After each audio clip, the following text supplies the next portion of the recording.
Today the biggest news comes from the Baltic Sea. Here Russia's shadow fleet is coming under mounting pressure in the Baltic as interceptions increase and European states move more aggressively against sanctioned vessels. However, now Russia is responding by placing Wagner mercenaries on board these ships, bringing one of its most violent forces directly into NATO-monitored waters. The European Union has just released a new sanctions package targeting 41 additional Shadow Fleet vessels, bringing the total to more than 600 ships now barred from European-linked ports, insurance and services. These ships are losing access to harbors, maintenance and technical certification, which forces Moscow to rely on improvised routes that squeeze through increasingly narrow corridors. Beyond oil, these vessels also move sensitive cargo linked to Russia's war effort, which makes each interception far more consequential than a financial loss alone. And as enforcement tightens, the risk shifts from paperwork violations to direct seizure.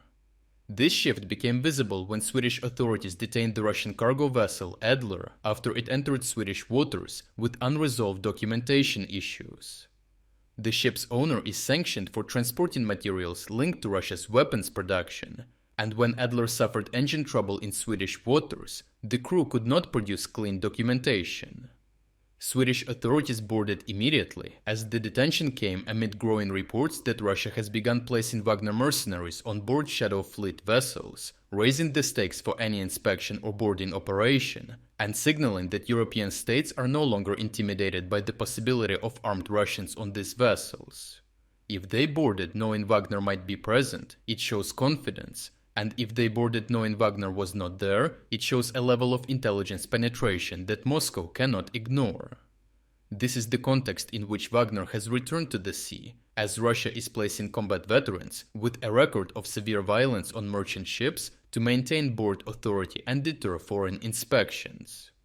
According to Danish maritime pilots, once Wagner personnel are on board, they often restrict access to the bridge and interfere with communication between captains and port authorities, and push for routing that avoids areas where inspections are common. Wagner fighters were known in Bakhmut for killing deserters with hammers and other cruelty to Ukrainians and their own, and now they are deployed on ships where even minor disputes can escalate quickly, and for Moscow, Wagner functions as a last-line enforcement tool. Their role is to ensure that vessels keep moving even when legal and operational risks become unacceptable by normal commercial standards. Crews bullied, beaten or threatened by the mercenaries may even quietly signal nearby NATO ships for help, or attempt to sabotage equipment to force an emergency stop in western waters, with the Edler's crew possibly sabotaging the engine before they reached a Russian port, and Wagner's would come on board. On top of that, owners of leased ships may object to hosting armed Russian soldiers, whose presence massively increases legal liability and operational danger. A single violent incident between Wagner and crew could bring NATO naval forces directly into contact with Russian mercenaries and Shadow Fleet operators in the middle of crowded shipping lanes. The case of Edler matters because it highlights how the Shadow Fleet is being used not only for oil, but for moving weapons and military-linked cargo.